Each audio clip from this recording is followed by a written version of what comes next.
Many thanks for staying with us. It's still the conversation on Lagos television. And today we'll be discussing a critical issue, that is strategic plans on food sufficiency and consumption here in Lagos State. Now, food security remains a major challenge in Nigeria, with rising food prices, post-harvest losses and supply chain disruptions affecting accessibility and, of course, affordability. Now, to shed light on this, we're joined by Oluranti Sego Oviebo. She's the director of Fresh Food Hub. You're welcome to the program. Thank you for having me. Good morning, viewers. Okay, let's understand the current food situation in Nigeria before we bring it back home. How would you describe food sufficiency here in Nigeria as at today? Currently, we're doing a lot better than maybe 4 or 5 years ago. When you look at it, based on the interventions of the state government and the federal government, quite a lot of initiatives have taken place. And this has brought about an increase in production across the different value chains. So I would say that food security, food safety is actually getting better in Lagos and in Nigeria. Okay, growing up, we read in our textbooks, oh, there's food everywhere in Nigeria. Nigeria is blessed, with various food crops and, of course, cash crops. So what are the major factors, we're facing it in Nigeria today as a whole, that we're now talking about food insufficiency? When you look at the present climate change, the climate change is actually affecting a lot of things. And then you talk about security. There's a lot of insecurity, more especially in the northern part of Nigeria, where quite a number of farmers cannot go to their farms anymore because of the banditry activities that are going on. But by and large, when you take those two things out, I think we're not doing too badly. Okay. Now, earlier you said, there are some policies, government, both the state government and federal government have, put in place in, trying to solve this issue of food insufficiency.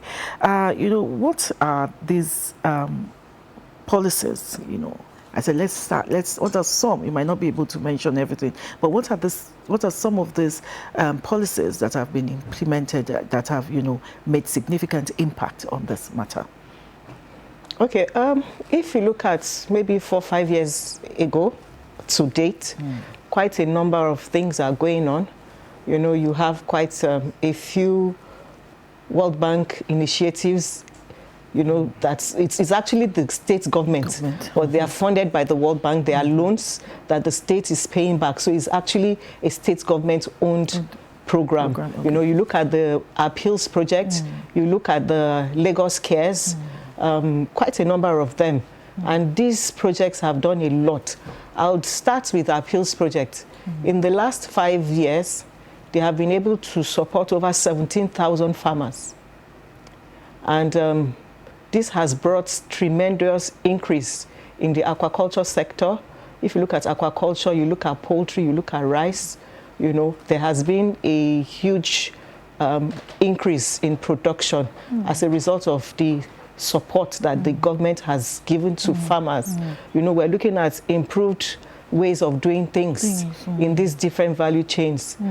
Before now, our rice farmers were getting just from Faro 44, they were getting just about 2.25 metric tons per hectare, but as a result of the support that the government has given, based on, they gave them improved seedlings, improved chemicals, fertilizers, nets to scare off birds. This has brought an increase from 2.25 to about 4 metric tons per hectare. So that's a lot of increase. Technologies like the pelletized feed for chickens. Before now... What is that? pelletized feed. Okay. You know, their feed, ordinarily, farmers were using granulars, you know, powder form, you know, so they would just use their maize, soya, and some other supplements, add them together in the powdery form. Okay. But in the process of doing that, quite a lot of food is lost, you know, but as a result of the intervention of the Lagos State government, a new technology was birthed, and that is the use of pellets. And pellets is you pelletize, you know, you make them into small balls and pebbles, pellets that the birds can actually take. And they can swallow that? They can swallow. They're quite small. Okay. But in each pellet, you have almost all the nutrients in it. And what happens is, instead of you having 8 weeks and attaining 1.8 kilograms, now in 6 weeks, we're able to attain 2.5 kilograms. And beyond that, you know, this Business Alliance initiative, where farmers are not left to just produce, because that's been one major challenge. When farmers produce and there is no market, they get frustrated and then they just leave the business and they don't continue. Now, part of what the government looked at in Lagos State is, how can we stop this challenge? How can we mitigate against this challenge? And that was what brought about the Business Alliance or Outgrower scheme, where before you even go into production, we identify an off-taker. Okay. So somebody that is a guaranteed market is ready to pick up. Okay. It's ready to pick up. And then part of what the Business Alliance model does is, we have the producer. If it's a farm produce that needs value addition, for instance, the broilers. People don't eat broilers just like that. They have to process. So the Lagos State government has supported farmers in the poultry value chain with processing facilities, you know, and then the cold chain. So before now, people would just kill their chickens and dress them and sell. And deterioration takes place because the cold room is a gradual process and deterioration sets in. But now with the blast freezer technology, which was part of what the Lagos State government did to support farmers, blast freezers were given to some identified clusters, you know. So you can dress your chicken and take it into a blast freezer, and a blast freezer helps you to blast freeze spontaneously and keeps the chicken in its fresh state. And that's why, if you notice, in the last 2 years, we don't really eat a lot of the imported chickens anymore. Frozen ones from abroad. Yes, we are no longer taking that because they're not wholesome. You know, we're not looking at just food security, but we're looking at food safety. Food safety, you know, not just food security, food safety. So the blast freezing technology is one initiative that has also helped to promote poultry business in Lagos State. You know, so these are some of the things that we're doing. Going around markets also in Lagos State, I've seen, you know, an easy and faster way of taking out feathers. And, you know, I asked some of those people, I said, where did you get this? It is Lagos State government that gave it to them. So we must commend the Lagos State government. There's one, you mentioned a challenge for farmers, you know, that sometimes they don't get, you know, instant pickup, you know, but now there is people who are ready even before the start to even plant. So food storage and preservation, you know, have always been major stakeholder in, you know, making sure food is sufficient. Before now, what role has food storage and preservation played, you know, in hindering farmers' produce? Before now, we've always had different ways of preserving, you know, but we have a better way now. You know, we get better every day. I always tell people we're work in progress. We are getting better. You know, there are improved technologies and we are actually moving with the trend, you know, we're moving with the trend. We have better ways of preserving our food, better ways of storing our food. And that is actually what necessitated the establishment of the hubs in the state, you know. Basically, market is what drives production. Market is what drives production. And then when you produce and you do not manage post-harvest losses properly, it's another challenge. So the central hub in Lagos is designed in such a way to address all of these challenges. You know, we are talking about storage, value addition, logistics, and then getting to people at the right price. And affordability. Yes, right price and in the right state. Okay, so let's bring it back home now. So let's talk about the Fresh Food Hub, you know, and how accessible it's been, and how, you know, just before we came on air, I was asking, you know, that some people are saying, no, is the Fresh Food Hub still in existence? That they thought it was just for a period. I said no. So now, for those who are not still in tune with the Fresh Food Hub, you know, what is it all about, this Fresh Food Hub here in Idioro Mushin? Let's talk about it. Okay, so and the reason behind, you know, its formation. The Fresh Food Hub has come to stay. It's not going anywhere. It's not going anywhere. It's here to stay. And it's basically to help Lagosians to get good quality food at the right price, accessibility. When you say right price, yes, we want to be sure that is it more affordable than what we have in our normal market?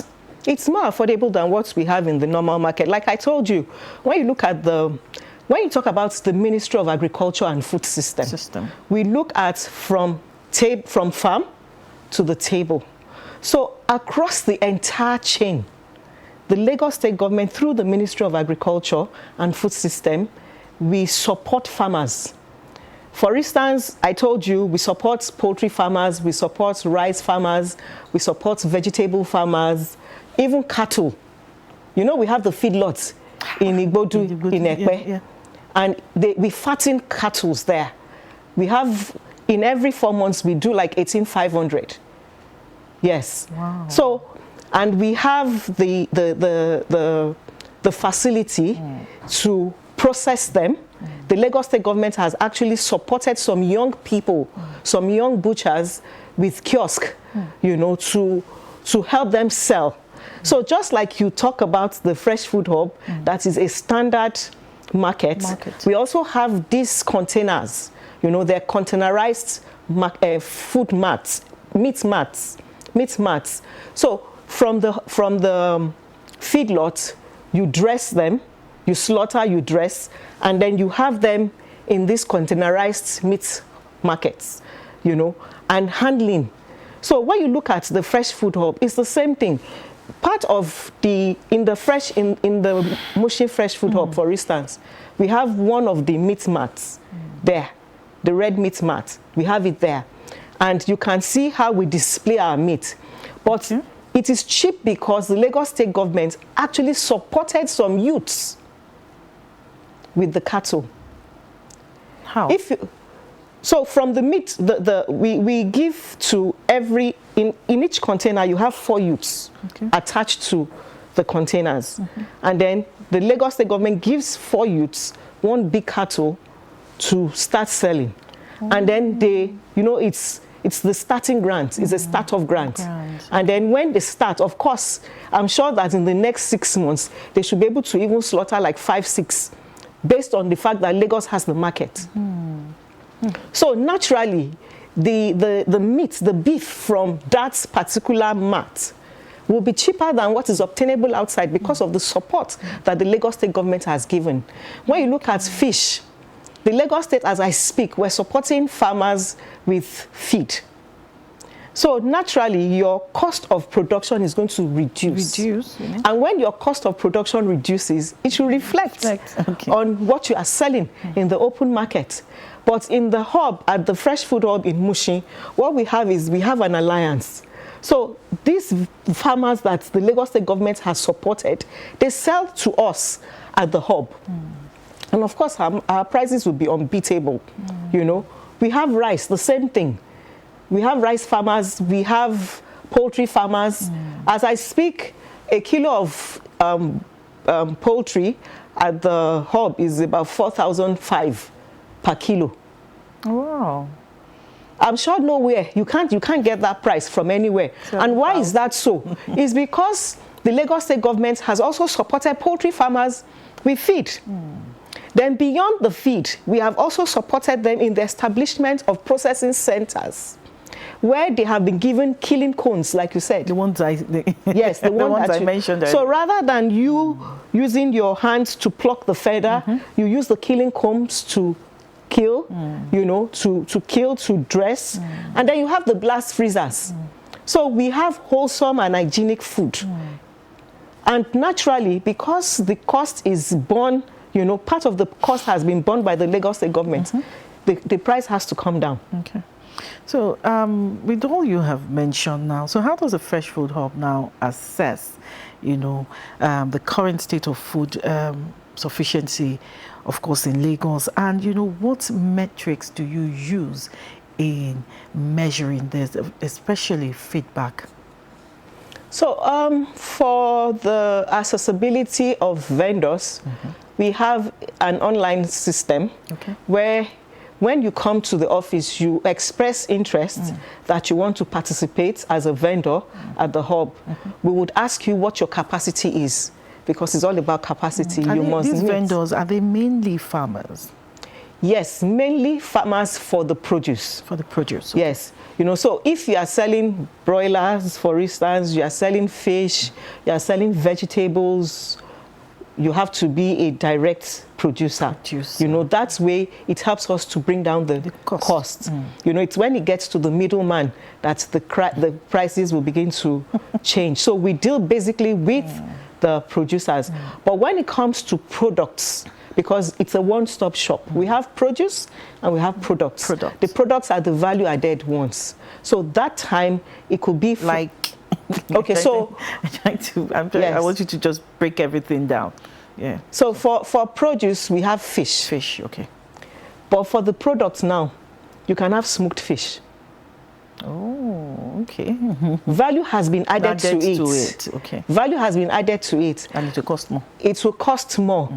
But at the end of the day, you know, when you talk about increased shelf life, because you cannot keep fish for too long except it's preserved. Smoked, yes. So when you add value to it, it increases the shelf life. And for people who wants to keep for quite a while, you can do that. But then for middlemen, some middlemen can actually be off-takers for the processed fish. Yeah, so some processed fish are not the processors themselves, but all the same, we try to regulate the price. Okay, what about a case of, you know, cattle, which you mentioned? Do you also go through that process where we have, you know, value added to it, or it's just fish and of course sometimes chicken? So for meat, for instance, you can do minced meat.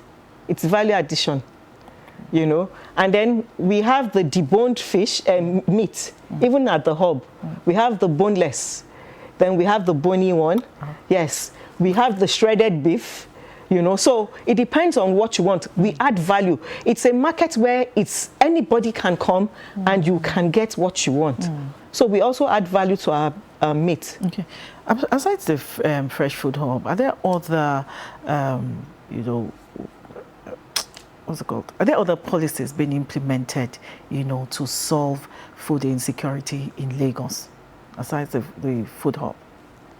Okay, so when you look at for instance, finance. You know, right now, a lot of farmers are complaining. Part of what Lagos State has done is to create a platform for farmers to access single-digit interest. And what the Lagos State government did through the Lagos State Ministry of Agric and Food System was the establishment of the Eco Farmers Multipurpose Society that is actually being managed by farmers themselves. And so, as farmers, they come together, they make contributions. And then when they make contributions, they give loans to each other, single digit. Okay, within themselves? Within themselves. Okay. Yes, they do that. And it's a structure that has been established by the Lagos State Ministry of Agriculture and Food System. And when they do that, it actually helps them for continuity. Because when you talk about sustainability, you know, you produce, you sell. There are times that you have cash, you don't cash crunch. Of course. And then what do? You can actually go to this platform and then access loan. And then because it's And that's why we actually encourage farmers to go into cooperative groups. You know, they know each other. And then it's so easy for you to walk into the system and then access loan, because you know that another farmer will guarantee you. And this also helps continuity, sustainability of the enterprise. Okay, do you ever envisage that one day Lagos State can achieve full food sufficiency without heavy reliance on, you know, maybe other states?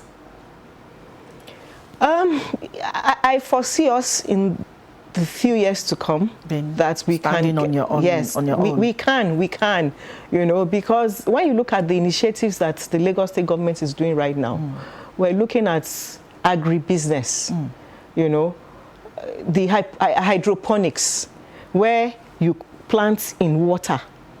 You look at aquaponics, you plant fish and other things together, and you make agriculture. Sorry, I didn't get that. Because we're talking about water, hydro, aqua. Yes, okay. So hydroponics is planting vegetables in water. In water, okay. You plant vegetables in water.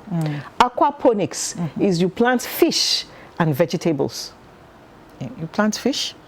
You grow fish. Okay. You grow fish. Okay. You grow fish with vegetables. Oh, yes. Okay. You grow fish in vegetables. So hydroponics is water in plant. Okay. Aqua is fish and plants. So that's the difference between the two of them. Okay. In hydroponics, you don't put fish in the system. But in aquaponics, you introduce fish into the culture system. So what does that mean? So what happens is in urban farming, today, even in your balcony, you can utilize your space to achieve these targets. You can actually do aquaponics at the back of your house. You can do hydroponics. Like an aquarium? Like an aquarium, An aquarium in your balcony, okay. Then we are looking at urban farming. Today, people are planting yams in sacks. People are planting plantain, even in big bowls, you know, because we know we're restricted with land. So what do? We maximize. And then when you talk about intensive agriculture is utilizing a little space to get a better yield. There are so many inputs, there are so many seeds, improved varieties that you can plant that are high yielding. You know, like I told you before, now we used to get like 2 metric ton for Faro 44. That's rice. And today, as a result of improved seed and agronomic practices, we're getting 4 metric ton, you know. So you can see the difference. The same thing for fada rice. And I know that if Lagos farmers can take the bull by the horn and say to themselves that we can make a change. It's a mindset. The Lagos State government is doing a lot, I can tell you that. The Lagos State government is doing a lot. But the farmers themselves need to own it. Ownership is what makes the difference. I like the fact that you said Lagos State government is doing a lot, because all that you have said about the hydro and aqua, you know, there's a lot that needs to be done when it comes to consumer education. You know, how much of awareness, you know, is the government now doing to ensure that, you know, people, you know about all this you are talking about? We were doing that. It's a continuous process. You know, we've been doing that. And that's one of the reasons why I'm here today, you know, to sensitize. Because I wanted to know that I hope this awareness is not just for farmers. You know, there's some people who are just sitting down and they're watching you and say, okay, this is something I can start with, I can do. So when you started, was it just with farmers or with, you know, the people in general? So there are, like I said, there are different initiatives. There are some that when you have interest in farming, you can come on board, you know, and then the Lagos State government supports you. But there are some that would insist that you must have some level of understanding background farming yes, or agriculture. For agriculture, because you don't want to put in so much into someone, you know, and then the money just goes down the drain. So there must be a level of knowledge that you have gotten. Then we also have the caliber of people that they are green. the Lagos State government, through the Ministry of Agriculture and Food System, actually trains them. For instance, you have the Agric, yes, the ARAGA. We have the Lagos Agripreneurship Program, the LAP, you know, where young interested graduates come on board. Call them agripreneurs. Agripreneurs, yes. They come on board, and then the Lagos State government, through the Ministry of Agric and Food System, trains them, then takes them through internship. And then after that, they are empowered. You know, they start up, they give them startup grants to continue, you know. And then we also have, like I said, some people who have had, they are already into it. So in some of the initiatives, you must be someone that is into it. Like the one we're doing right now, we're giving farmers feed in poultry and aquaculture. You must be a known farmer, because we're supporting the farmers through the clusters. You know, we have communities where we have concentration of farmers there. So when in those communities, the community head that is a farmer identifies them, and then the support comes to them. Okay. So looking at you and the passion in which you are speaking, you know, if you had the opportunity as a person, you know, to change the food systems in Nigeria as a whole, what do you think still needs to be done, you know, considering all what government has done, especially Lagos State government? As a person, I think I'll do a lot of enlightenment, because, like I said before, the Lagos State government is doing so much. Ownership. For sustainability, ownership is key. The government is not going to run these farms. They're being run by Lagosians. They're run by farmers, and they need to own it. For instance, the Lagos State government supports you with a grant of maybe 3-4 million, sometimes 5 million, 6 million, and then the following year you come back to that same farmer and you don't see anything there. It's heartbreaking. No, it's heartbreaking. No, what are some of the challenges they've talked about? I think because that in this situation, funds are no longer a challenge because it has been given to them, and when they cannot multiply it, what is the issue? Because they believe that the next year the government is still going to come back. Yes, that's the problem. They believe that the next year, the government is still going to come and fund them. So they need to own it. I have told quite a number of farmers that, how would you feel if you're an investor and you invest in somebody, you invest in a business person, and the following year you come back and ask for your money and you don't have anything to show for it? Would you still invest in that same person? So that's what I preach all the time. Ownership. Ownership. Farmers need to own that which the government is giving them. And it is when they own that we can expand the industry. When you give them this money, is there any form of training or mentorship that comes alongside with this grant? So we don't give them money. We don't give them money. Okay. We do capacity building first. Okay. Like in the Ministry of Agri, for instance, we have the Lagos State Agri Development Authority. It's a center where a lot of farmers are trained. A lot of capacity building takes place. Okay. So we have extension agents who go all around the state to build the capacities of our farmers, because we believe that knowledge is power. If you don't build the capacity of your people, they would just put whatever it is that you have supported them to waste. So we first build the capacities of these people, and then we do a needs assessment. A needs assessment is, what are you doing? What can you do differently to get a better result? It is that thing that you can do differently to get a better result that the state government, through the Ministry of Agriculture and Food System, will support you with. And that's why it's an improved technology. Like I told you about the poultry, for instance. Before now, farmers were using, powder. But now there's an improved technology using pellets. And instead of you raising your birds in 8 weeks and attaining 1.8, you are raising in 6 weeks and attaining 2.5 kilograms. So you can see the difference. That's a technology. We're technology driven. Better ways of doing things. We look at rice, for instance. You know, what seeds can we get? What improved seeds can we give to our farmers?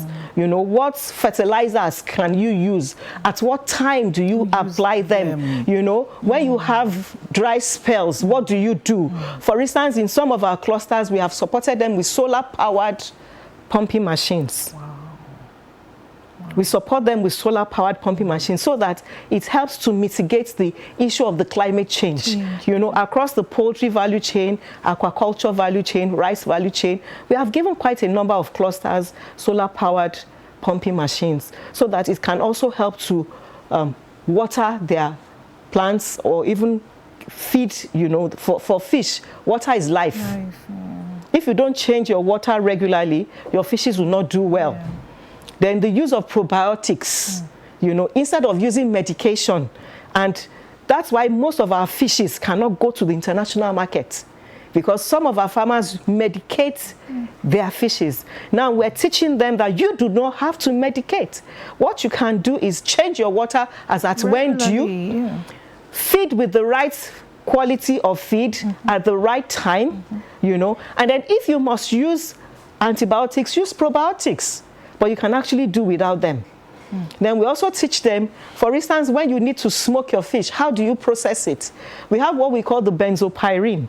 You know, it's a level of carbon that is emitted from the charcoal when you are, or the firewood, when you are burning, you know, and you are smoking. Now we're teaching farmers that, look, you must burn your charcoal very well when it is red hot and the smoke is no longer there. That's when you introduce your fishes. And that's where you have low benzopyrene level, and you can export your fishes out of Nigeria. These are some of the things we're looking at and we're training our farmers on. Oh, wow. This is another masterclass like yesterday. Thank you very much, Oluranti Sego Oviebo, for sharing this valuable insights on food sufficiency and, of course, consumption. Thank you for coming. Thank you for having me. We'll go on another short break. When we come back, the conversation continues.